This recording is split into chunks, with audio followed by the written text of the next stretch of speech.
Om Namo Bhagavate Vasudevaya. Om Namo Bhagavate Vasudevaya. Om Namo Bhagavate Vasudevaya.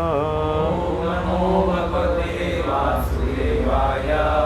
Reading from Srimad Bhagavad-gita chapter 2, text 27.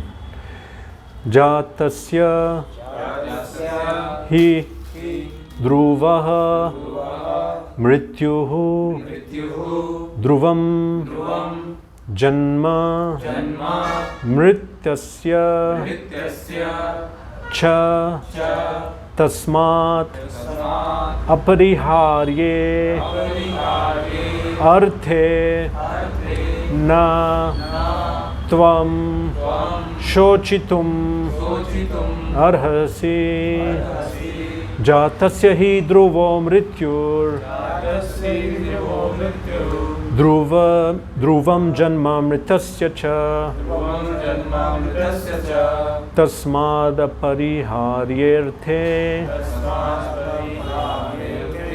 na tvam shochitum arhasi. Jatasya, of one who has taken his birth. He, certainly. Dhruvaha, a fact. Mrityuhu, death. Dhruvam, it is also a fact. Janma, birth. Mritasya, of the dead. Cha, also. Tasmat, therefore. Apariharye, of that which is unavoidable. Arthe, in the matter. Na, do not. Tvam, you. Shochitum, to lament. Arhasi, deserve. Translation and purport by His Divine Grace, Srila A.C. Bhaktivedanta Swami Prabhupada. One who has taken his birth is sure to die, and after birth, and after death, one is sure to take birth again. Therefore, in the unavoidable discharge of your duty, you should not lament. Purport. One has to take birth according to one's activities of life, and after finishing one term of activities, one has to die to take birth for the next. In this way, one is going through one cycle of birth and death after another without liberation. This cycle of birth and death does not, however, support unnecessary murder, slaughter and war, but at the same time, violence and war are inevitable factors in human society for keeping law and order. The battle of Kurukshetra, being the will of the Supreme, was an inevitable event, and to fight for the right cause is the duty of a Kshatriya. Why should he be afraid of or aggrieved at the death of his relatives? Since he was discharging his proper duty, he did not deserve to break the law, thereby becoming subjected to the reactions of sinful acts, of which he was so afraid. By avoiding the discharge of his proper duty, he would not be able to stop the death of his relatives, and he would be degraded due to his selection of the wrong path of action. Nama Om Vishnu Padaya Krishna Prishthaya Bhutale Srimate Bhakti Vedanta Swaminiti Namane Namaste Saraswate Deve Gauravani Pracharine Nirvishesha Shunivadi Paschata Deshatarine Jai Shri Krishna Chaitanya Prabhu Nityananda Shri Advaita Gadadhara Shivasadi Gaura Bhaktivinoda. Hare Krishna, Krishna Krishna, Hare Hare, Hare Ram, Ram Ram, Hare Hare.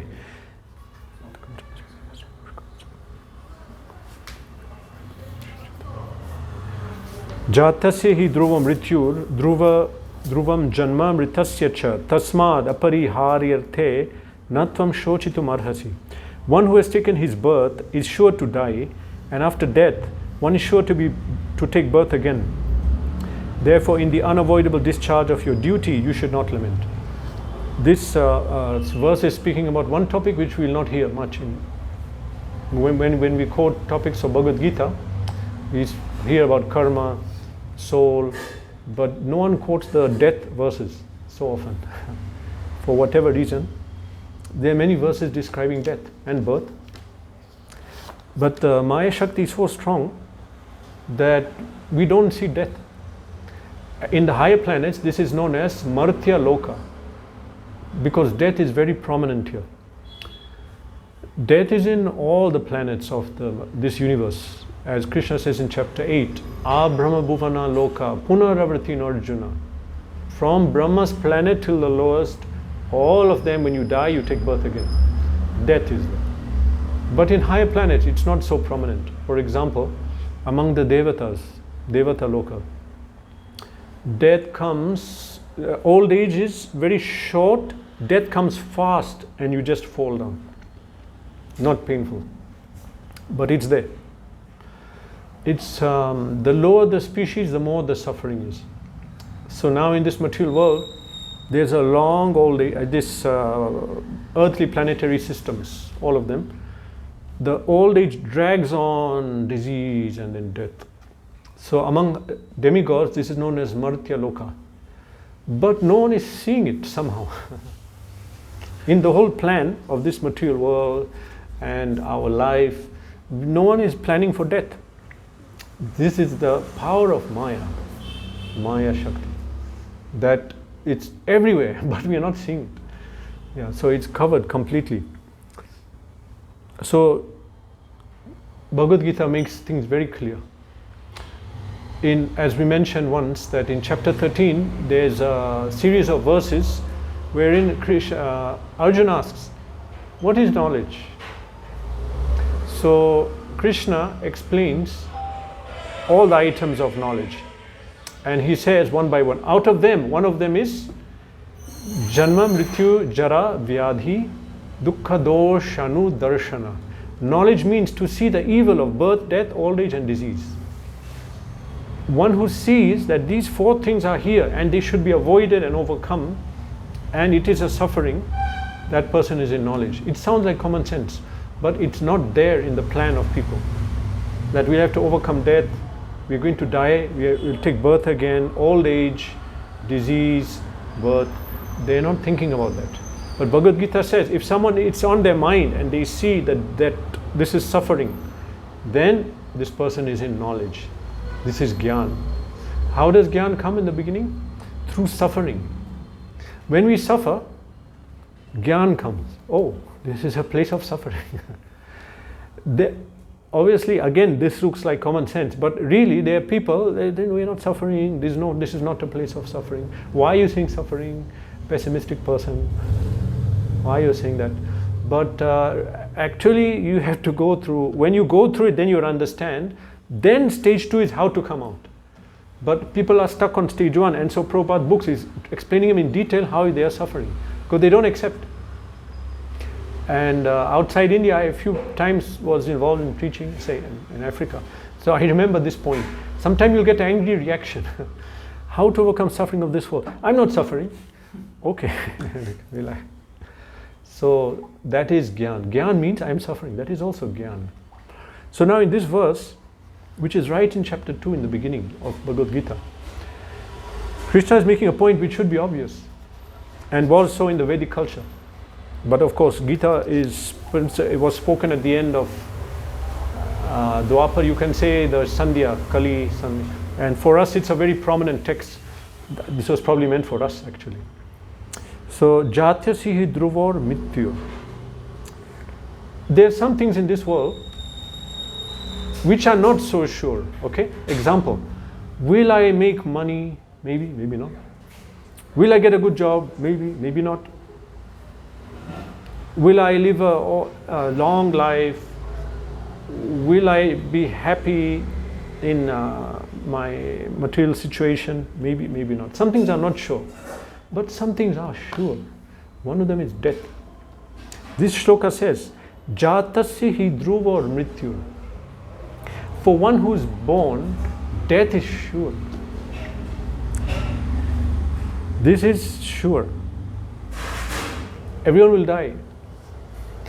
All of us will die. Everyone online will die. Offline, on the road, everyone will die. So, but the way that this modern civilization is brought up, no one reminds us. Why? It's because this is known as a sense gratificatory civilization. It is set up with the aim of enjoying this body. And therefore, in the airline, air hostess, in the in the restaurant, the waiters, waitress, everywhere will be young people. As soon as someone gets on white hair, to come out of it, replace this guy. Because everyone has to be still in that illusion that I'll enjoy, it'll be nice, everything will be nice. They're not seeing where are the old people. They're hidden in the old age home. One expression I remember, someone said that if slaughterhouses had glass walls, no one will eat meat. Don't see it. If we don't see, then we'll not think about that. What is this suffering the animal went through? So same with us. Old age and death are hidden away nicely in this civilization, very nicely. Everywhere young people are there. But in the olden days, they talk about death openly. The family member's dying, he's lying. Everyone knows he's going to die. Even a 4-year-old kid knows grandfather's dying. Fact of life. Because that was a different civilization. That was based on spiritual realization. Here, great effort is made to hide it and to push people, earn, get the money, enjoy. Huge lights, nice music coming from the radio. In the city looks lighted up, everything, but that is just the surface. That is the surface. It takes time, but people realize, and it realize at old age they'll realize. Then they'll advise the youth, but they'll not listen. They have to go through it. They have to go. Unless you read Bhagavatam, then you'll get it. Or Bhagavad-gita. So, when we say yes, everyone will die, what is it? It's the body dying, not the soul. Soul was never born. How will it die? Ajo-san, what does it say? Na jayate mriyate va kadachin, chapter 2, text 20. For the soul there is no birth or death. Na jayate mriyate va kadachin. At any time, neither future, past, present, soul will never take birth. If something has no birth, it has no death. Body is born, so body has an end date. Body has expiry date. We may not know, but some people know. They'll check the chart, they'll understand. Certain planetary system arrangements or dasha, all these things, but they're not allowed to tell us. They'll know. So, sometimes people present statistics, mortality rate. For example, children are born, the children that die at childbirth or in the hospital before coming out, they call mortality rate, infant mortality rate. Then you have mortality rate for operation. If someone does this operation, he may not survive. What is the percentage? Mortality, it comes from the word death, mortal. So this is again misguiding. Mortality rate means that this percentage of people will die in this operation, everyone's going to die, everyone. 100% mortality rate. So they say 75, 25 for the child or for the doctor. You're the doctor. So, but actually mortality rate is 100%. Everyone will die. So, now, in Shastra, it's revealing the truth about everything. Truth about life, death, clearly what is this material world. But not in all Shastras. Most of the Shastras, they are for enjoying. And therefore, when Arjun got in illusion and Krishna was going to advise him, Arjun was not uneducated. Education now doesn't mean these degrees. I'm talking about Vedic knowledge, which is actual real learning. Arjun knew Shastra. Arjun knew all branches of knowledge. But he could not solve his problem. So Krishna was going to tell him, okay, I'm going to solve, I'm going to give you knowledge. But he instructed him in the beginning. Traiguna Vishaya Veda. Nistraiguna Bhava Arjuna. Arjun, this knowledge that you know and all the Vedic knowledge, Rig Veda, Sama, 99% is how to enjoy. How to get a money, how to get a good birth, how to get all the things to enjoy in this world. Most of it is about guna. Guna means Sattva Gun, Rajagun, Tamagun.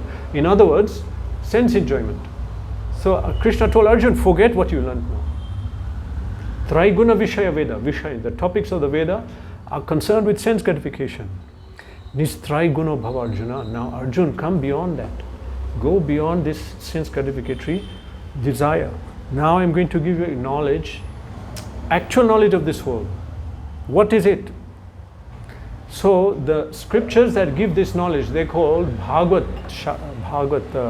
Shastras.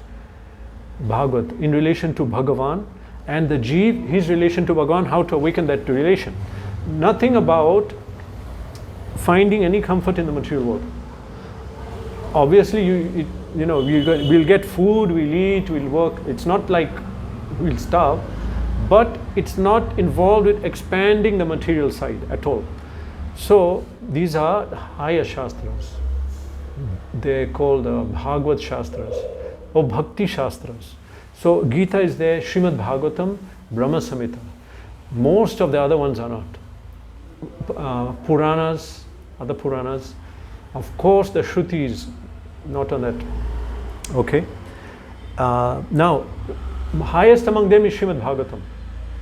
And therefore Srimad Bhagavatam on the second verse, what does it say? Dharma projita kaitavatra paramo nirmat saranam satam. Who's writing this? Vyasadeva. He wrote the first 4 verses, Vyasa is speaking, till the sages start speaking and asking Sutta questions. So at the beginning, Vyasa is writing. So Vyasadeva, who is he? Incarnation of Krishna. He knows. Vyasa Veti. He knows the truth. So Vyasa is speaking. He says, Dharma projita kaitavatra paramonimrat sananam satam. He says, this Srimad Bhagavatam is propounding the highest truth and Kaitava Dharma. He calls it Kaitava Dharma. Kaitava Dharma means, Kaitava means cheating. Kaitava Dharma is projita, kicked out. It's out of this Shastra. There will be there's no material expansions. Only how to get spiritual perfection. This is the subject of Bhagavatam. So within the second shlok, many people will close. Okay. So make it clear what you want. What is it you want? We want to come out of this material world. Okay. Continue. So every verse, as Chaitanya Mahaprabhu said, Prati Akhar, Prati Shlok, every letter, every word of Bhagavatam is for benefit of human society. How to exit this material body, this material world. So these Shastras give a clear idea, what is this material world. So here, this is Bhagavad-gita, as it is, in a pure form, giving the meaning what Krishna wanted. Because many people will present Gita with commentary, pushing their idea or something. But here, it's being pushed exactly what Krishna wanted. So here, Krishna is introducing the point here, that one who's born is sure to die. Introduce this topic immediately. That Prabhupada says, we should live in this world understanding that we will die even tomorrow. We don't know. Therefore, we have to live like that. In that way. Okay, so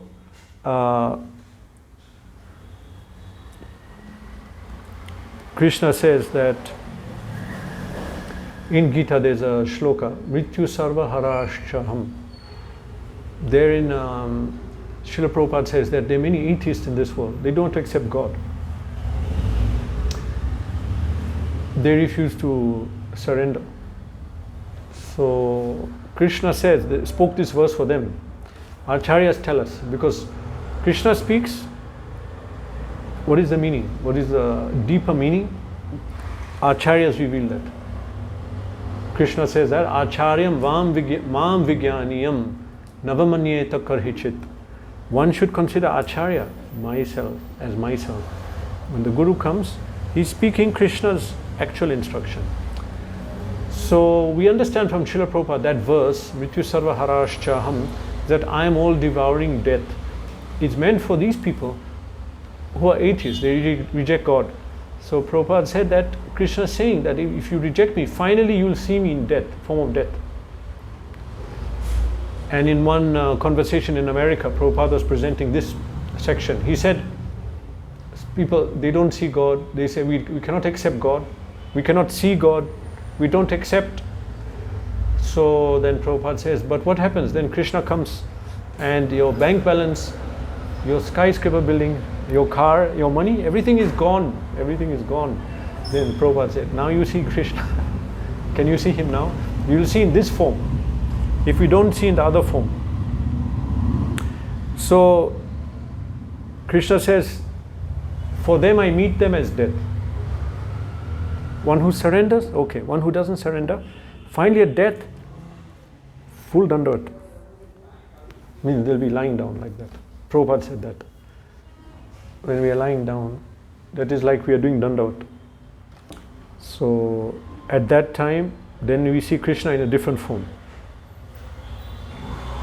So yeah, Prabhupada is saying here that Jate, one who is born is sure to die. And Krishna is saying that. This traditional Vedic culture, that this saying Prabhupada brought, this simple living, higher thinking. He articulated it, but that was the Vedic idea previously. We see there were great kings with a lot of money in the past. Where is their palace? Where are their homes? Cannot see. Where are all the homes of so many rich? India was the richest country in the world, becoming again. Where are the houses? We don't. No one built a big house, but temples are standing from Satya Yuga. Srirangam, Jagannath Puri, Satya. You know that is 1.2 million years. Buildings are standing. They put all the effort there, not in their house, not in their personal. Simple living, higher thinking. That was the Vedic maxim. So Prabhupada just articulated it. He said simple living. Before we never heard that. But it was not spoken, but people understood that we are living this world. There's a word in English, S-O-J-O-U-R-N. S-O-J-O-U-R-N. Sojourn. Have you anyone heard that word? Sojourn. So sojourn is an English word, you will not hear it. Why? Because nowadays, as Kali progresses, people's intelligence is going low. All the languages are getting dumbed down. Vocabulary is going. People are speaking simplified ways. So sojourn means to stay in a place with the aim to leave. Prabhupada's guru used to use that word, Bhakti Siddhanta Saraswati Thakur. He used to say that the sojourn of the jiva in this material world. It means it's a place which is temporary. At some time or other you have to go, you will go, if you get liberated.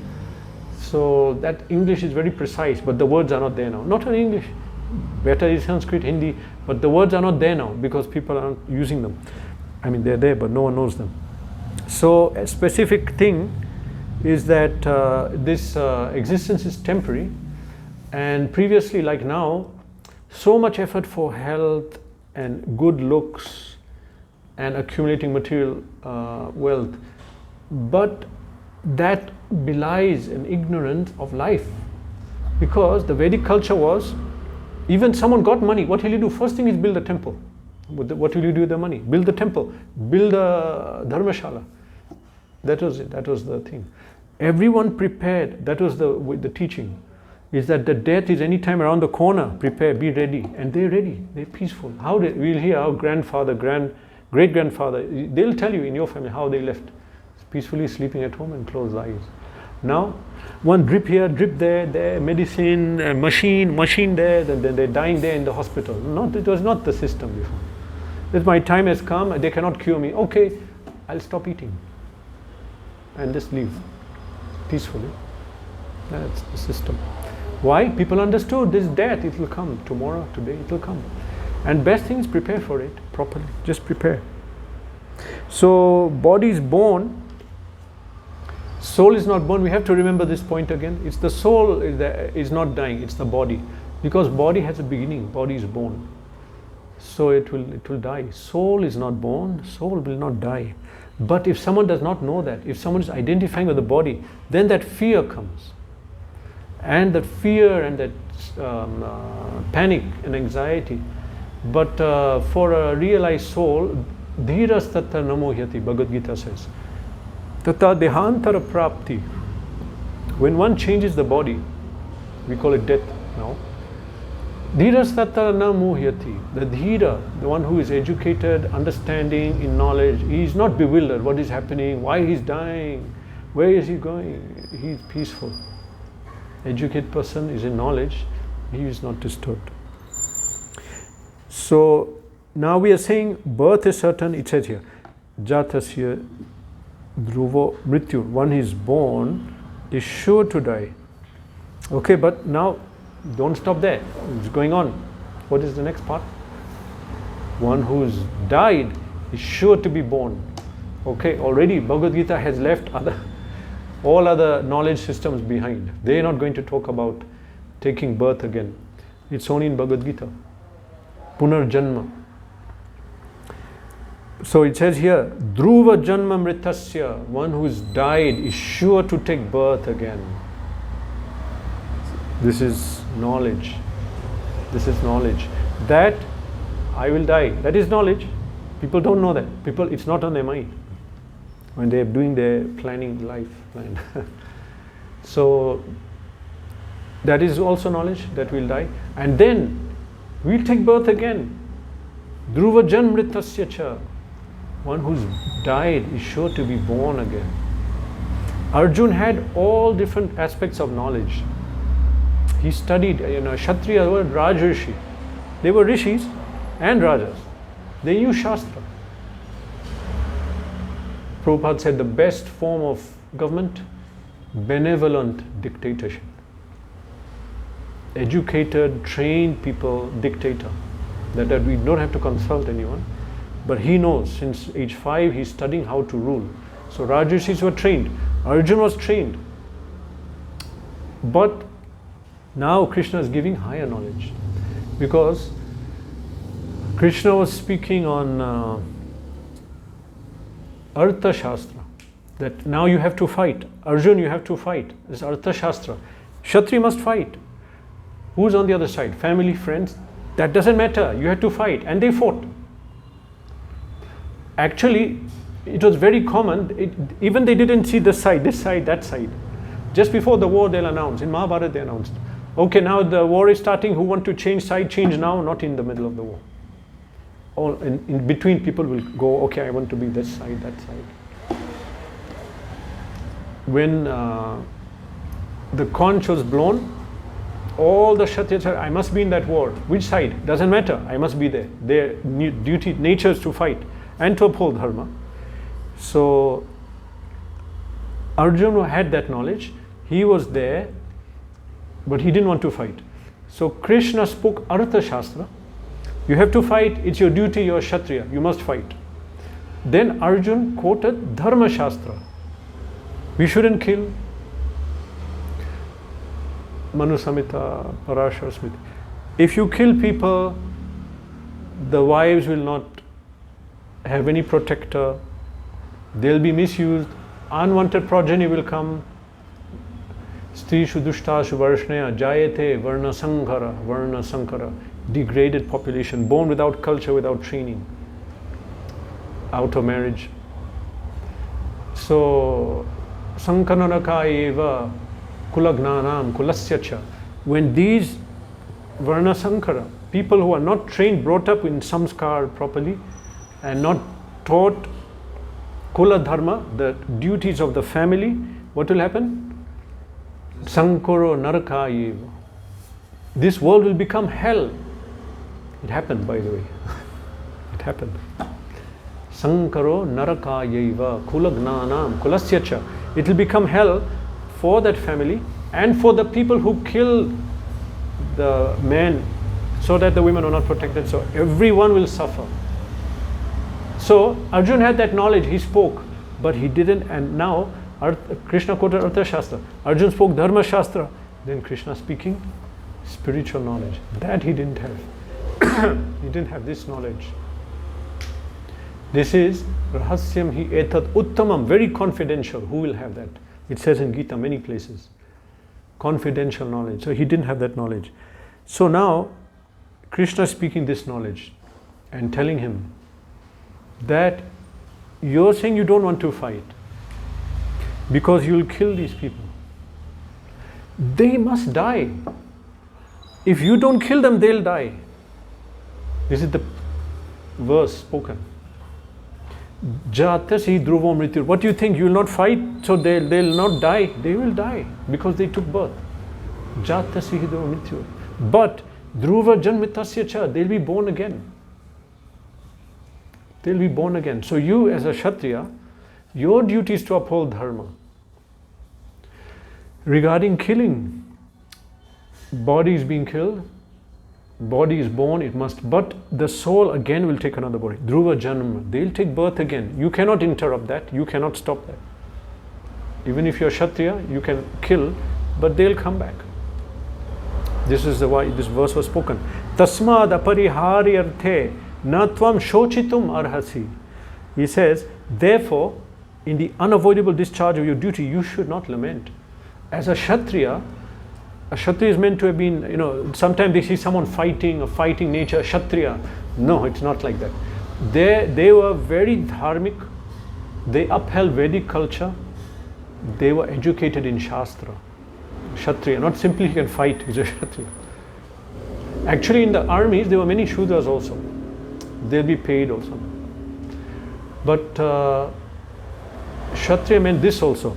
So Arjun was,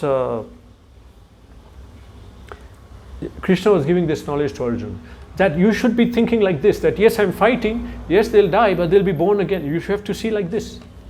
Don't simply see the body I'm killing, that's it. So Bhagavad-gita starting at this level, it will go higher and higher. And Krishna says, surrender, give up, forget what I told you, everything, then just surrender to me. But at one level, this is correct. Especially that we're talking about Varnashram, that what is the duty of the Kshatriya? To fight in any circumstance.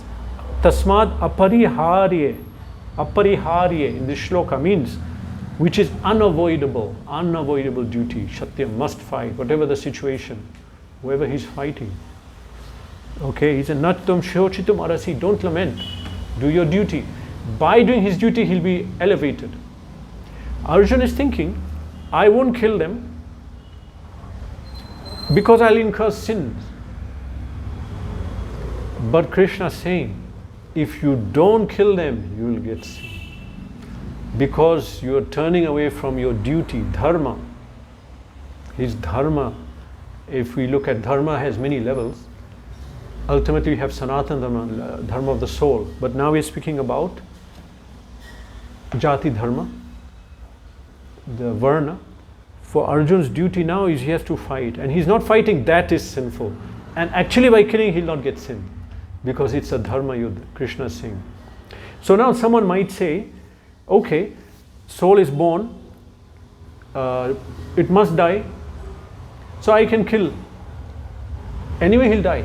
Here Krishna is telling Arjun that kill them, anyway they'll die, why, what are you disturbed? So someone might think, misuse that. So Prabhupada writes here that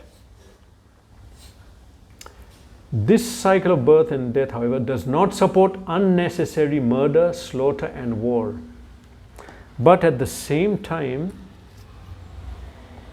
violence and war are inevitable factors in human society for keeping law and order. So two things are there. One is that we should not shy away from violence if by doing so we are obstructing dharma. To maintain dharma, sometimes violence has to be there. So Prabhupada is saying this. But also, one should not do violence if it is not dharmic. And basically there is no dharmic war today. So all the wars that are fighting, these are not dharmic yuddha. But it looks like in future that time will come again, that there will be resurgence of Vedic culture. Prabhupada's books are written like that, that even the varnas will be again brought up by guna karma vibhagasha, according to the person's guna and karma. And so one has to understand how to act in the varna, and what will be the duty, how to choose the proper path. Many instructions are given in that. So two things are here. So one is senseless violence. That is not warranted if it's not dharmic. But at the same time, there's a unwarranted pacifism is also not accepted. That no violence, no violence. Meanwhile, dharma has been broken, and you're party to that, you will get that sin. So two things are there. So Prabhupada is saying, don't take this verse that Krishna is telling Arjun, I don't want to kill. Anyway, they'll die, you fight. So someone might think, okay, that means we can kill. No. Dharmic yudh. Krishna personally is on the battlefield. He is saying, now who's to argue? Because in Gita, Krishna, Arjun, refers to Krishna as Tvam Shashvat Dharma Gopta.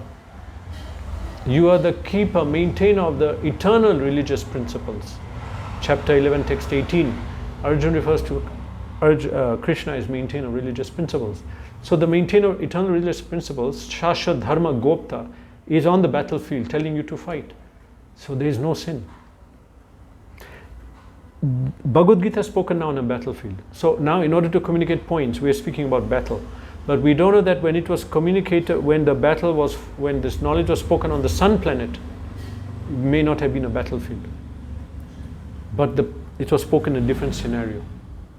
So the point we're getting here is, if Krishna says to do it, or actually here it's on level of dharma, if it's according to dharma, we should do it. Even worldly dharma looks like something wrong, no, do it. It's according to dharma. We should do it. And if it's not according to dharma, we should not do whatever it is. So, then Prabhupada says one thing about this. That at the same time we have to know that violence and war are inevitable factors in human society for keeping law and order. If we observe the civilizations of the past, so many, Roman, Sumerian, Babylonian, Greek, Egyptian, Mayan, all over the world, so many. This is the pattern. They were austere, they fought wars, did great austerity, conquered the kingdom, then art, culture flourished, religion, then sense enjoyment, then too much sense enjoyment, no one is able to fight, then neighboring kingdom takes over. This is normal thing. That is true, but the Vedic culture is different, because in Vedic culture, the varnas were divided up and Kshatriyas had to be there. Like right now, even in India and other parts of the world, they don't want capital punishment, they don't want any form of violence, even to maintain law and order. But the result is that crime is crazy, very high. Actually, in Arab countries, I visited some of these countries. At night, women can walk 12 midnight, 1 a.m. Nothing will happen, because everyone knows that if we do anything, we'll be punished so badly. It's such a powerful deterrent. So Prabhupada is saying that it's inevitable factor. Violence and war are inevitable factors in human society for keeping law and order. This idea of Arjun not fighting, this is very dangerous for society. Krishna is saying this is completely wrong, because violence has to be applied. Where there is a danger of dharma being broken, it has to be applied. And it is inevitable. You cannot escape it. And so people were trained in that. They were trained to upkeep the dharma. Because it says in Srimad Bhagavatam, who should be protected? Well, that's also in Manu Samhita in many places. Who should be protected in society? Women, children, cows, brahmanas, and old men. They should be protected. Why? Women should be protected because if they're not protected, they're like children, they'll be misused, they'll be led astray. It's happening every day now in India. Not only India, all over the world. Actually, in Manu Samhita it says, women are not given independence. And Prabhupada said that is shocking for people. But nowadays. But the condition of women is very bad because they're given independence. They supposed to be under father or husband or elder son. So, now in the modern society, what is the point?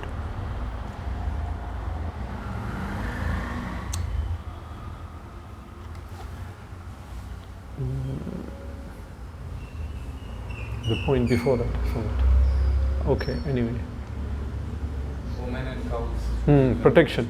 So women are given protection because of being misled and going astray. Children are given protection because they are weak, they have to grow up, and cows are given protection. Most direct reason is that it's very dear to God.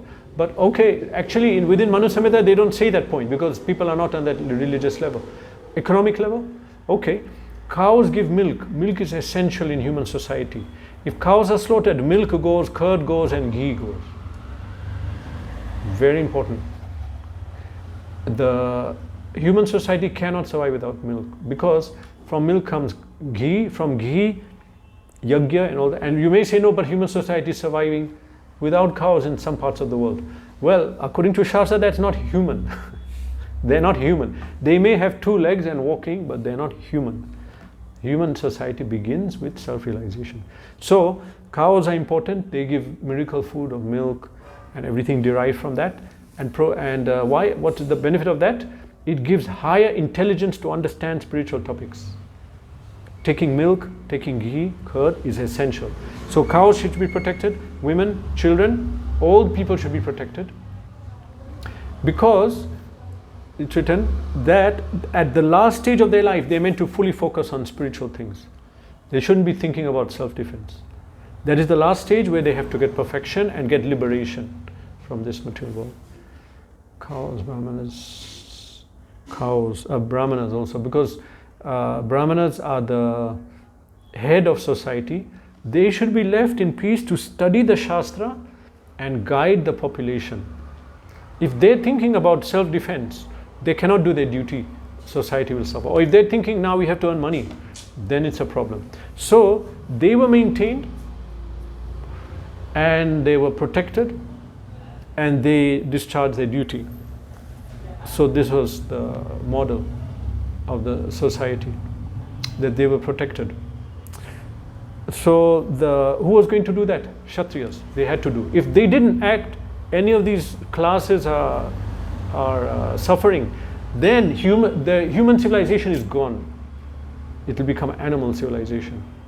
For it to be human, 3 things are required. Okay, those 5 I mentioned, but specifically 3 things are there. Krishna consciousness, Brahmanical culture, and cow protection. 3 things must be there for a human society.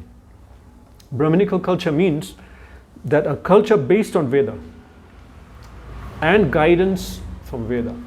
Brahmanical culture and Krishna consciousness means bhakti. They should be the goal of liberation and ultimate ante narayana smritihi. At the point of death, we should train that we have to remember God at death and then escape the cycle of birth and death. This is a human society. But if you were taught at death, what will you remember? People remember their dog or their motorbike or their office, or then this is slaughterhouse civilization. This will happen for most people. But the civilization means people should be taught to remember Krishna at death.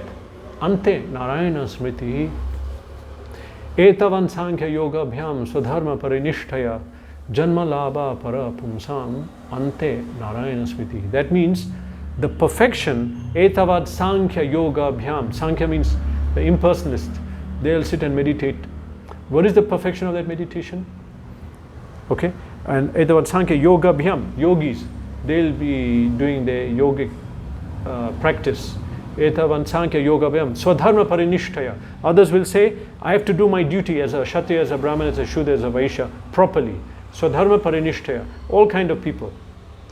But all of these people who whatever sadhana they're doing, Etavan Sankhya Yoga Vyam Swadharma Parinishtaya.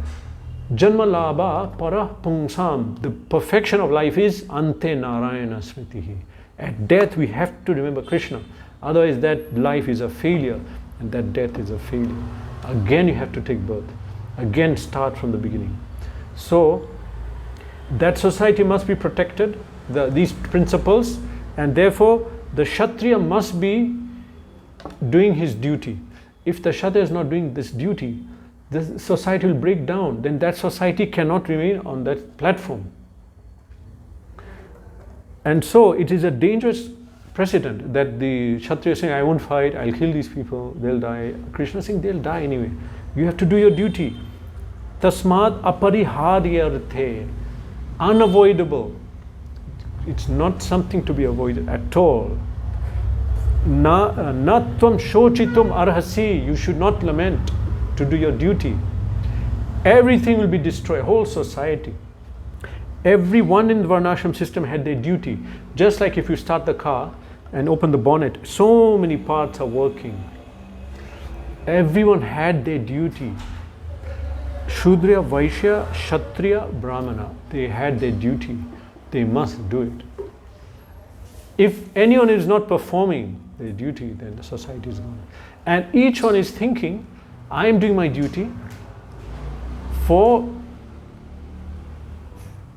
the purpose of maintaining this order. But actually that is called karma. Then you have karma yoga. Chapter 3 of Gita explains. Karma yoga means I am doing my duty, karma, for Krishna.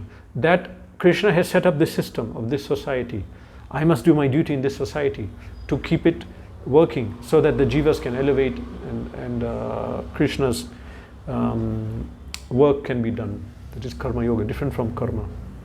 Okay, so Arjuna was lamenting. Krishna told him, don't think about sin by killing, but if you don't do this, then you'll get sinful reaction. Prabhupada right here, by avoiding the discharge of his proper duty, he would not be able to stop the death of his relatives. Okay? And he would be degraded due to his selection of the wrong path. His path, his duty was to fight. That was okay. Now for us it's different. We may say this is Arjuna. What is our path? So we know what is our duty, and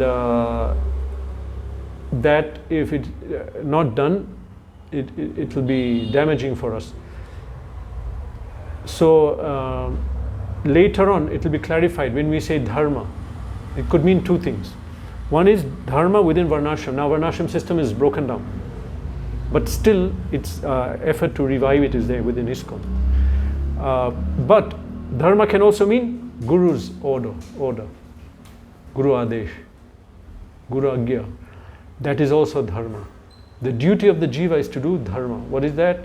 Either Guru's order or his duty in the Varnashram. That is.